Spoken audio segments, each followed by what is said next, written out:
बिस्मिल्लाहिर्रहमानिर्रहीम। अस्सलाम वालेकुम। उम्मीद है कि अल्लाह के फजल से आप सब जहाँ भी होंगे खैरियत से होंगे।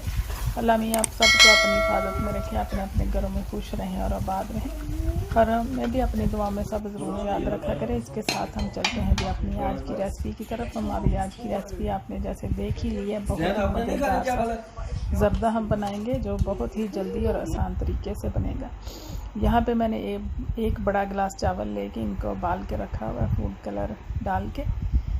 अब हम इसे बनाना स्टार्ट करते हैं। यहाँ पे मैं लूँगी जी ऑयल।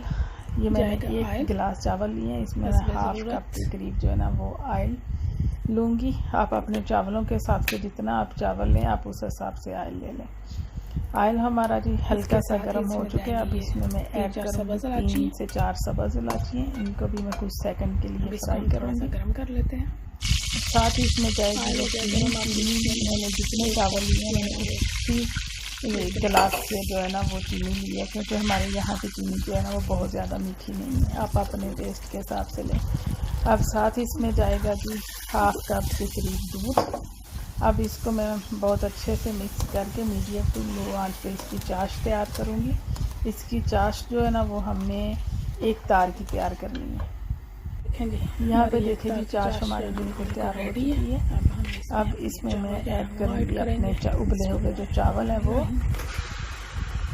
इनको मैं बहुत अच्छे से मिक्स करके इनकी आँच जो है ना वो मीडियम टू लो ही रखूँगी और इनको कवर करके मैं 2 से 3 मिनट के लिए मज़ीद पकाऊंगी, ताकि इसके अंदर जो भी वो दूध वगैरह और चीनी का पानी है खुश्क हो जाए। यहाँ पे देखें जी काफ़ी हद तक चावल हमारे तैयार हो चुके हैं। अभी हम इसमें ऐड करेंगे ड्राई फ्रूट आप अपने टेस्ट के हिसाब से जो भी आप पसंद करते हैं आप वो ले लें। इनको कवर करके हम 2 से 3 मिनट के लिए मज़ीद पकाएंगे। यहाँ पे देखें जी चावल हमारे जो है ना वो ज़र्दा हमारा बिल्कुल अब तैयार हो चुके हैं। इसको अब डिश आउट करके आपको दिखाऊंगी। अगर आपको हमारी आज की रेसिपी पसंद आए तो हमारे चैनल को सब्सक्राइब करें, वीडियो को लाइक और शेयर करें। इसके साथ हमें दें इजाज़त। अल्लाह हाफिज़।